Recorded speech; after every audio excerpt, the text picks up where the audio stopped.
Bueno, buenas tardes. A estas horas, efectivamente, voy a hablar del envejecimiento y no del adormecimiento por las horas, y espero que en estos minutos que vamos a estar juntos pues pueda despertar alguna inquietud con todos vosotros y vosotras, ¿no? Es un honor para mí participar y agradecer a Andrés Alamán, a la Secretaría General Iberoamericana, a la Fundación Encuentros del Futuro, por esta invitación a participar en este primer Congreso Futuro Iberoamericano en Madrid, pero sé que lleváis 15 en Chile, ¿no? Lo cual es espectacular y refleja la calidad y la intensidad de los debates y las aportaciones que por el programa que también he podido comprobar pues van a ser, entiendo, espectaculares. Antes de entrar en detalle, me gustaría aprovechar y daros alguna idea de lo que es Mapfre en Iberoamérica, ¿no? Porque creo que es relevante para que comprendáis pues la importancia que tiene para nosotros esta maravillosa región, ¿no? Mapfre tiene 92 años de historia. Contamos con más de 32.000 funcionarios en el mundo, pero tenemos en torno a 250.000 colaboradores en todo el mundo que trabajan prácticamente en exclusiva o con una alta vinculación para nuestro grupo, ¿no? Tenemos negocios en 40 países, operaciones propias, con compañías propias, pero tenemos clientes en más de 100. Somos el primer gran grupo asegurador internacional en la región iberoamericana. Somos el sexto mayor grupo asegurador europeo. Somos el 12º reasegurador del mundo y bueno, pues nuestra experiencia internacional comenzó, se desarrolló y modificó nuestra trayectoria gracias a Iberoamérica, ¿no? Son más de 4 décadas en Iberoamérica, hace ya 41, 42 años en Argentina y en Colombia como primeros países, y decimos con orgullo, ¿no?, que Mapfre es tan iberoamericana como española, ¿no? En seguros hay que tener una cuestión especial. Las compañías de seguros invertimos todo lo que hacemos en el propio país, ¿no? El efecto sede no es tan importante como en otras actividades porque nuestras sedes y nuestras operaciones y nuestros empleados y nuestros proveedores y nuestras inversiones están todas en el país, con lo cual, pues como luego os comentaré, somos grandes aportadores de valor económico a las regiones o a los países donde operamos. Pero no es solo la dimensión importante, la dimensión económica, ¿no?, que es importante, ¿no?, sino que además, no solo desde el negocio, pero con el negocio también creemos que somos grandes contribuidores a ese desarrollo económico y social de la región, ¿no? Como os decía, pues nuestras primas, que son primas que nosotros recaudamos para posteriormente, cuando toca, pues pagar los siniestros, se mantienen, se invierten y ayudan contribuyen, ¿no?, al desarrollo económico del país. Pero es que además compartimos no solo un modelo de negocio que está basado en la cercanía al cliente, ¿no?, en la presencialidad, en desarrollar el contacto humano, ¿no?, en estos tiempos de tanta lejanía. Nosotros vivimos de cerca y en cualquier zona, en cualquier barrio, en cualquier ciudad, en cualquier entorno de Latinoamérica, ¿no?, desde Ushuaia a Río Grande, en Iberoamérica pues estamos presentes, ¿no? Pero además, como decía, no solo por el negocio, sino por los valores, ¿no? Mapfre es un grupo que atesora unos valores que van intrínsecamente unidos al negocio. Esos valores son parte de nuestra actividad, ¿no? Entendemos que el seguro es ayudar a los que lo necesitan, ¿no? No hay una actividad más social que la que nosotros desarrollamos porque estamos al lado de los clientes en la contingencia, en el infortunio o la enfermedad, ¿no? Es una actividad que claramente, en la medida que se desarrolla, muestra la prosperidad del entorno, ¿no? Muestra la estabilidad, la seguridad. Y en eso América Latina, Iberoamérica, tiene un hándicap, ¿no? La penetración aseguradora todavía, desgraciadamente, es muy baja y debería ser superior para mostrar unos estándares de prosperidad más altos. Mapfre va más allá del negocio, ¿no? Ya en el año 1975 decidimos que una gran parte de los beneficios empresariales deberían revertir directamente como apoyo al desarrollo del entorno, con la cultura, con la educación, la prevención de accidentes, la promoción de una vida saludable, ayudar a las personas vulnerables a través de la acción social. Eso es lo que hacemos también a través de Fundación MAFRE, que precisamente este año cumple 50 años, como os decía, 5 décadas de trabajo intenso al lado del negocio, pero separado del negocio, tratando de apoyar fundamentalmente a aquellos que precisamente lo pueden comprar seguro, ¿no? Aquellos que necesitan complementar sus mínimos vitales para poder algún día usar ese ascensor, ese escalón social que da la educación y el trabajo. Y es así como entendemos el propósito de MAFRE, ¿no? Que lo verbalizamos diciendo que cuidamos lo que te importa, ¿no? Sea quien sea el interlocutor, nuestra vocación es cuidar lo que te importa, tratando tanto desde la Fundación como desde el negocio, pues ayudar a construir una sociedad más humana, más justa, más sostenible y más solidaria. Pero bueno, voy ya al tema que nos trae aquí, que es tratar de, en el propósito de los encuentros, construir puentes, ¿no? Construir puentes entre Europa y Iberoamérica, puentes de conocimiento, de cultura, de valores, pensar de una manera un poco diferente, tratar de salir de la caja y aportar ideas que puedan un poco hacer frente a los retos y a los desafíos que en este entorno global tan complejo pues se nos presentan, ¿no? Hablamos de inteligencia artificial, de emergencia climática, de sostenibilidad, de educación, de salud, muchos ellos que los vais a tratar, ¿no? En estas jornadas entre hoy y mañana, pero yo específicamente, como bien se decía en la presentación, voy a hablar de algo poco sexy, ¿no? Porque es hablar del envejecimiento de la población. Ay, Dios mío, ¿qué es eso? Bueno, pues claramente es un tema apasionante, ¿no? Es apasionante por lo positivo que es, ¿no? La humanidad ha ganado en este siglo, en el último siglo, más de 30 años de esperanza de vida. Los avances técnicos, médicos y científicos, pues desde que se inventaron los antibióticos hasta la decodificación del genoma humano, pues ha habido un salto gigantesco, ¿no? Y se han abierto muchas puertas que están trasladándose ya de manera muy positiva a la gente, a la sociedad, y lo vemos, ¿no? Y eso es importante, ¿no? Se comienzan a tratarse ya con enorme éxito enfermedades que hasta hace muy poco tiempo eran letales, ¿no? Y que estamos viendo cómo pasamos de una medicina curativa que llegaba tarde porque era difícil muchas veces abordar el tratamiento del paciente, a una medicina preventiva, donde ya pues importa mucho más la calidad de vida, ¿no? Hoy no vivimos solo más años, ¿no? Sino que el propósito es tratar de vivirlos mejor. Esta realidad sería muy positiva si no viéramos la otra cara, ¿no? Que es negativa en nuestra sociedad, que es la reducción drástica de las tasas de fecundidad, ¿no? De fertilidad. Si en los años 50 del pasado siglo en Iberoamérica, en los años 50 había de media por mujer 6 nacimientos, ahora apenas llega a 2, ¿no? El resultado es una transformación demográfica sin precedentes y que nos obliga a repensar gran parte de nuestras estructuras sociales, económicas y culturales. Según Naciones Unidas, en el 2050, en el mundo, 1 de cada 6 personas tendrá más de 65 años en el mundo. En el 1950 eran 1 de cada 20. América Latina fue durante mucho tiempo una región joven, todavía, en cierta manera se la ve como una región joven, pero esto se ha acabado. La propia CEPAL lo dice con mucha claridad.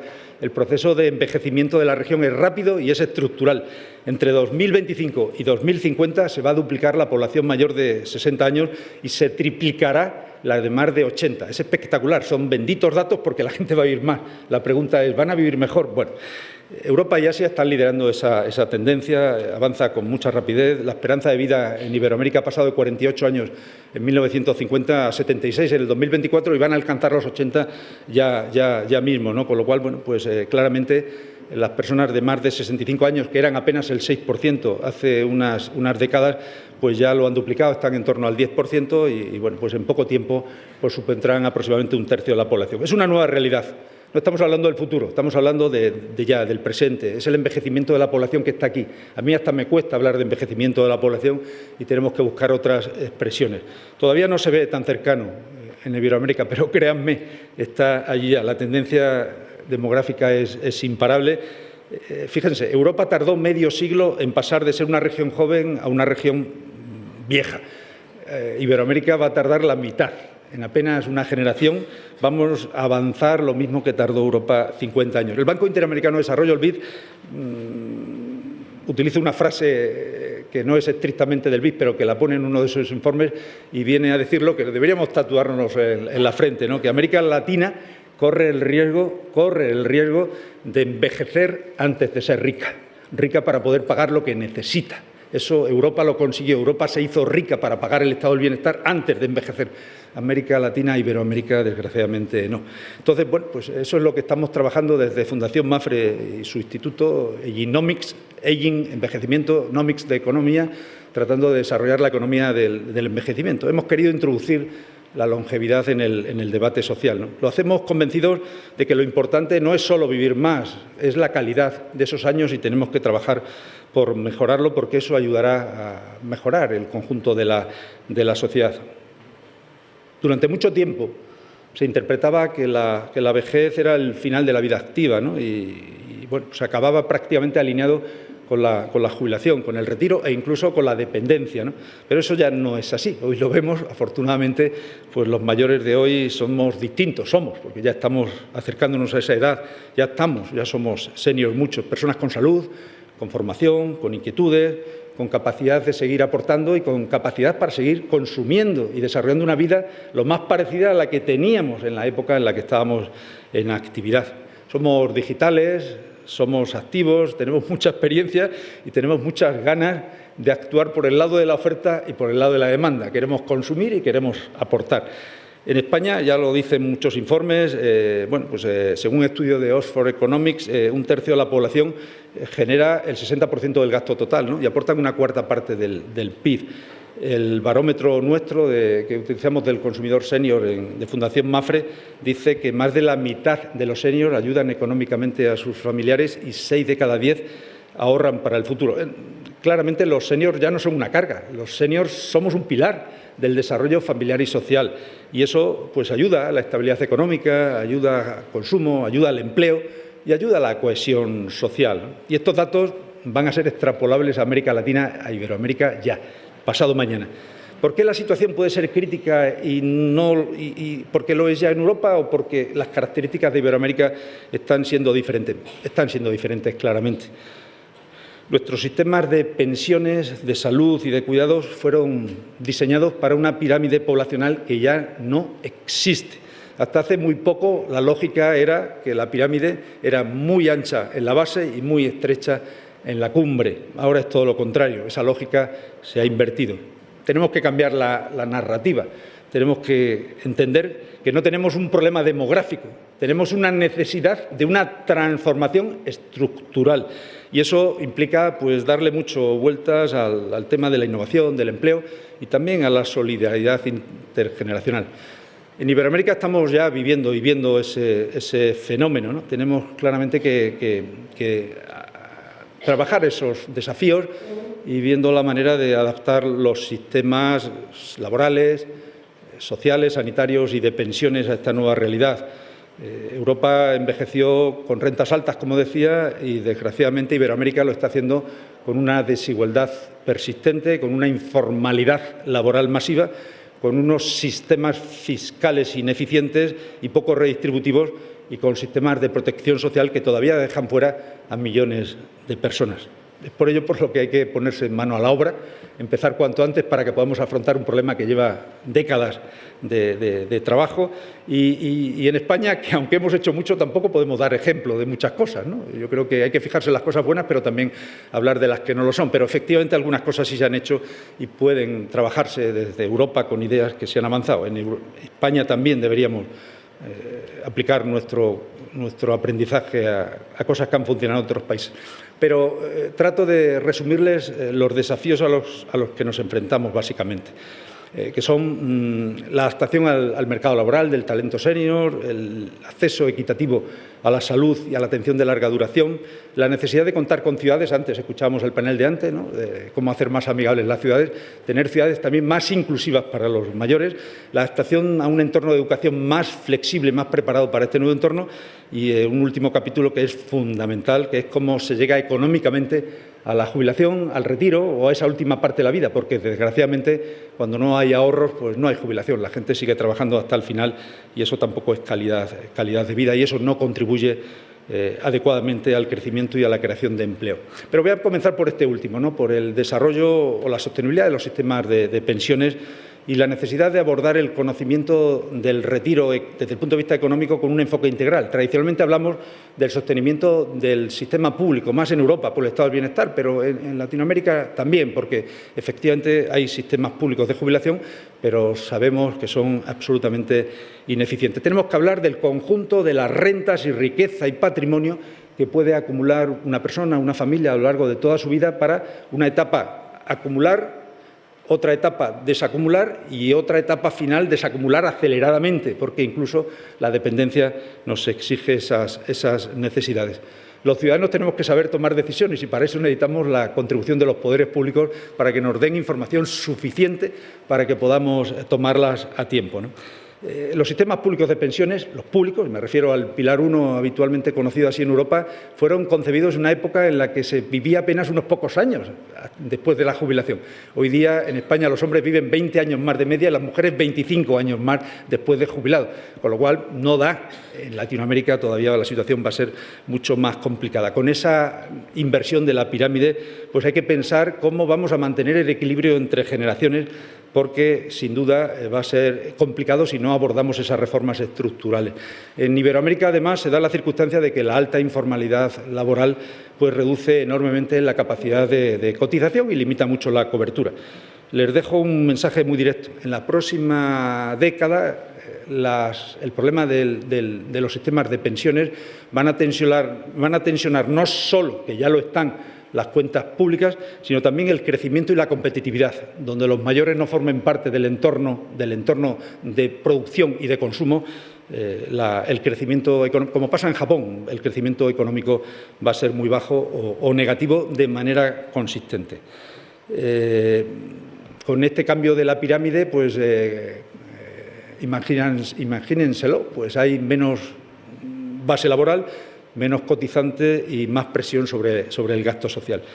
En Iberoamérica, con la situación de alta informalidad laboral, que va entre el 40 y el 70%, dependiendo del país, pues si las personas no pueden cotizar porque están en esa situación de informalidad, ¿de dónde va a salir la pensión? ¿De dónde van a salir los sistemas de cuidados para atender a esas generaciones adicionales, a esas cohortes que están envejeciendo y que van a llegar con necesidad de vivir muchos más años? Son preguntas que a veces tienen respuestas que muchos no quieren escuchar, pero que hay que hablarlo claro, ¿no?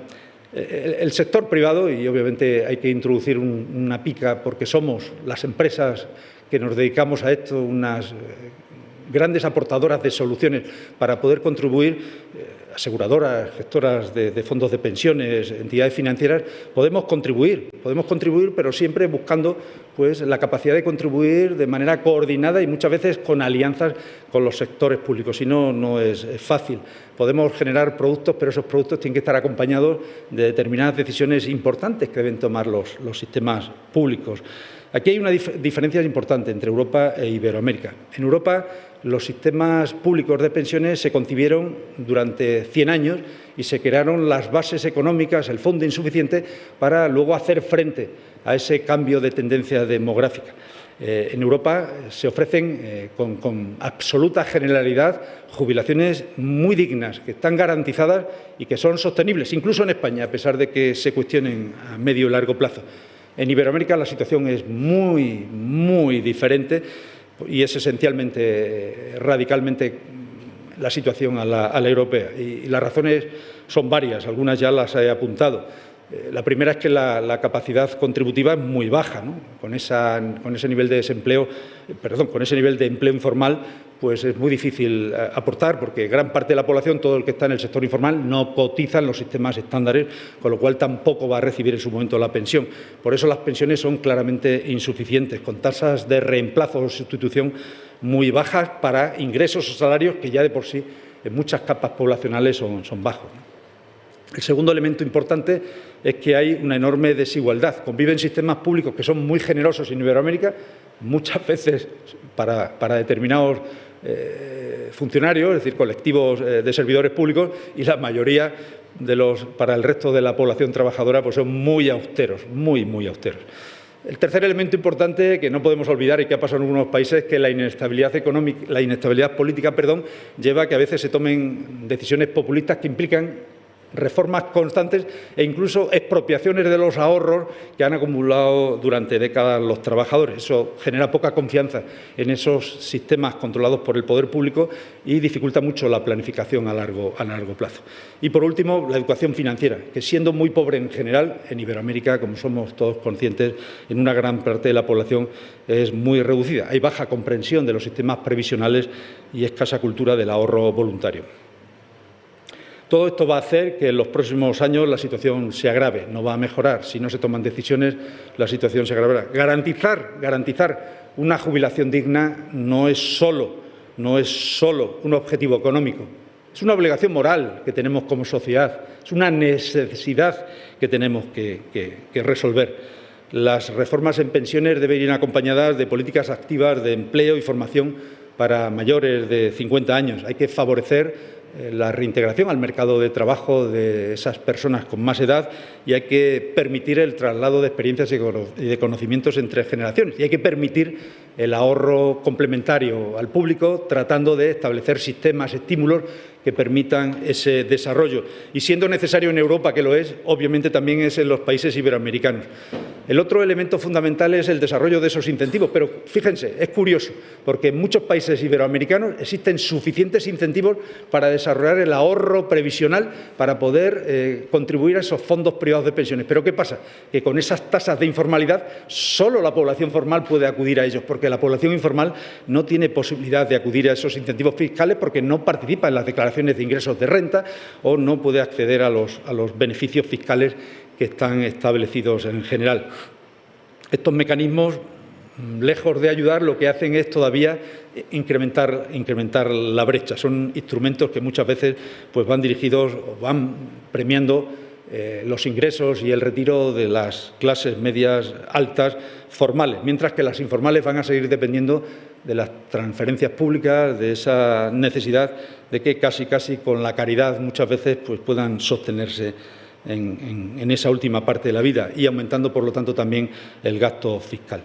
Es que, además, en las sociedades más desarrolladas, el ahorro tiene una importancia porque es un elemento fundamental. El ahorro privado es un elemento fundamental para desarrollar infraestructuras públicas. El ahorro que captamos las aseguradoras se destina en su práctica totalidad a invertir en productos de inversión que genera el propio Estado donde operamos, en renta pública, en deuda pública, en productos de inversión locales que hacen posible que se puedan desarrollar las infraestructuras, las carreteras, los aeropuertos, los hospitales, los centros de educación. En definitiva, es un ahorro que revierte a la mejora de las condiciones de la sociedad y eso ayuda mucho también a la financiación de los Estados. En definitiva, el sector privado tiene que contribuir con alianzas, pero tenemos que trabajar alianzas público-privadas, pero con soluciones imaginativas y tenemos que tratar de compatibilizar pensiones públicas que van a ser muy bajas, que deben ser cuasi universales, con sistemas previsionales privados que generen con información suficiente para que no haya sorpresas décadas después de que las cantidades que reciben no son las que esperaban, para poder optar con a esas jubilaciones más decentes, ¿no? Indudablemente tenemos que dejar de premiar los sistemas más sofisticados y tenemos que tratar de incentivar el ahorro generalizado de la población más necesitada. Es más, yo diría, y es una afirmación un poco complicada, el ahorro privado debería estar blindado constitucionalmente para evitar las tendencias populistas que podrían generarse en algunos momentos para tratar de apropiarse de ese esfuerzo que hacen los trabajadores en nuestros países. El segundo aspecto, y ya muy rápido, es el desafío cultural. El envejecimiento lo concebimos como una forma de abordar también el trabajo y tratar de sentirse útiles en la sociedad. Tenemos que desterrar prejuicios culturales y sociales y penalizar las restricciones que hay, el edadismo, de hacer frente a la contratación de mayores o tratar de retener trabajadores que tengan más edad. Es verdad que no es fácil, pero mantener a los trabajadores senior en activo presenta oportunidades importantes. No resta trabajo a los jóvenes, como muchas veces de manera equivocada se defiende. Todo lo contrario, se puede compatibilizar perfectamente el equilibrio intergeneracional en las empresas, manteniendo el trabajo, poniendo a trabajar personas con experiencias y edades diferentes, usando el mentoring cruzado, la adaptación de nuevas tecnologías. Se facilita con ese cruce de edades, y los trabajadores de más edad ayudan mucho mejor a los jóvenes a una incorporación más rápida a sus responsabilidades. Nosotros lo hemos comprobado y lo hacemos, ¿no? Creemos firmemente en que ese trabajo intergeneracional ayuda y que la diversidad generacional proporciona éxito y proporciona valor. Lo hacemos en Mapfre, creemos que son soluciones que no solo son justas, sino que además generan una empresa más competitiva. El tercer aspecto, también rápido, es la innovación tecnológica vinculada a la salud, ¿no? Indudablemente, hoy día el foco no debe estar solo en curar, como sabemos, sino que hay que mejorar la calidad de vida, porque de nada vale vivir mucho si vamos a vivir peor. La salud del siglo XXI se tiene que basar en el desarrollo de la tecnología, la nutrición, el ejercicio físico, la salud mental, el bienestar emocional, y todo esto son palancas de transformación y de desarrollo de riqueza y de valor social en nuestros países. La tecnología va a ofrecer herramientas espectaculares, lo está haciendo ella, y la longevidad en sí mismo no es un problema, es una oportunidad. Hay un aspecto aquí importante que hace poco me refería también, y es el tema de la mujer. La mujer vive más y vive en los últimos años peor. Todavía la brecha de género se puede incrementar sustancialmente si no aplicamos perspectiva de género al análisis de las cohortes poblacionales y al desarrollo de los sistemas previsionales para ayudar más a la mujer. Tiene carreras más cortas, con salarios más bajos y más dificultades para generar ahorro a lo largo de su vida. Hemos hablado también de las ciudades, la necesidad que tienen las ciudades de adaptarse. Vamos a tener millones de personas viviendo en entornos complejos, difíciles, que hacen que la soledad, que es otro elemento crucial para el mantenimiento de la salud de los mayores, pues se convierta en un caldo de cultivo de situaciones no deseadas. Necesitamos espacios adaptados, viviendas preparadas, transporte público seguro, digitalización inclusiva. Se trata de convertir nuestras ciudades y también nuestros pueblos, porque hay pueblos maravillosos en entornos rurales en Iberoamérica y en España que se pueden transformar en centros receptores de personas mayores que quieran vivir y que quieren aprovechar trabajando y viviendo en esos entornos ya preparados, con entornos mucho más adecuados para sus condiciones físicas. El último de los retos al que hacía referencia era la educación. La educación está cambiando y debe cambiar mucho, ¿no? Tenemos la velocidad de la transformación, las nuevas profesiones, las viejas profesiones, la manera en la que tenemos que ir reciclándonos a lo largo de toda la vida profesional es cada vez más necesaria. La formación continua va a ser el gran motor educativo del siglo XXI. Una educación sin edad, una educación sin fronteras, sin límites, con programas formativos universitarios o no. La titulitis también hay que empezar a cuestionarla, con currículums modulares y certificados, no necesariamente reconocidos por universidades, pero sí reconocidos por las propias empresas, que permitan a los más de 55, a los más de 60, a los más de 65, ¿por qué no?, integrarse y poder desarrollar otra manera de carrera profesional y asumir otros roles, incluyendo el propio emprendimiento social. Va a ser un reto para todo el mundo académico. Van a tener que cambiar muchos paradigmas. Vamos a tener que ser más flexibles, más abiertos, más conectados, y vamos a tener que pensar que no es solo la universidad pública tradicional, que la universidad privada, que ahora se está denostando en algunos casos, pues tiene capacidad para ofrecer muchas de estas soluciones, porque la pública no necesariamente tiene la flexibilidad que este mundo nuevo está demandando. Pero también tenemos que combinar la formación presencial necesaria con la formación online, y esa combinación, pues indudablemente traerá ventajas enormes a aquellos que sean capaces de aprovecharlo más. El mundo de la educación ya no se desarrolla únicamente dentro de esos viejos muros de piedra de las viejas universidades. Tenemos que abrirnos y prepararnos para otro tipo de formación. Tenemos que reinventarnos y ayudar que tanto jóvenes como mayores se formen de otra manera. Iberoamérica, para ir acabando, puede transformar el envejecimiento en una enorme ventaja competitiva. Tiene condiciones únicas. Tiene territorio, tiene recursos naturales, tiene población, tiene energía, tiene una cultura familiar que implica una solidaridad que es muy necesaria y muy adecuada para llevar una vida de mayor adecuada, con autocontrol y con felicidad. Y bueno, yo creo que además Iberoamérica tiene la enorme ventaja de que, aun llegando un poco más tarde que Europa, puede aprender de esas experiencias. En el año 2018, el profesor Iñaki Ortega y yo escribíamos, año 2018, ¿no?, la revolución de las canas. Hablábamos ya de todo esto cuando nadie hablaba, y hablábamos del bono del envejecimiento. España se había quedado sin bono de jóvenes y hablábamos del bono del envejecimiento. Los mayores pueden ser la segunda reinvención de nuestra sociedad para ayudar al desarrollo laboral y al desarrollo del consumo y del ocio en nuestro país. Iberoamérica va a tener un bono demográfico del envejecimiento espectacular y tiene que aprovecharlo porque el bono joven también lo va a ir perdiendo a medida que los jóvenes sean cada vez menos en esa pirámide poblacional. Permitidme concluir con una convicción profunda, ¿no? El envejecimiento no es una amenaza, el envejecimiento no es un problema, el envejecimiento es una conquista social, es una conquista del ser humano, es fruto del progreso, de la ciencia y de la solidaridad. Nuestra tarea ahora es dotar a esa conquista de sentido humano, de sentido económico, conectando generaciones y aprovechando la sabiduría acumulada y construyendo sociedades más justas y sostenibles. Las canas no son un signo de declive, es una corona de experiencia, de sabiduría y de vida.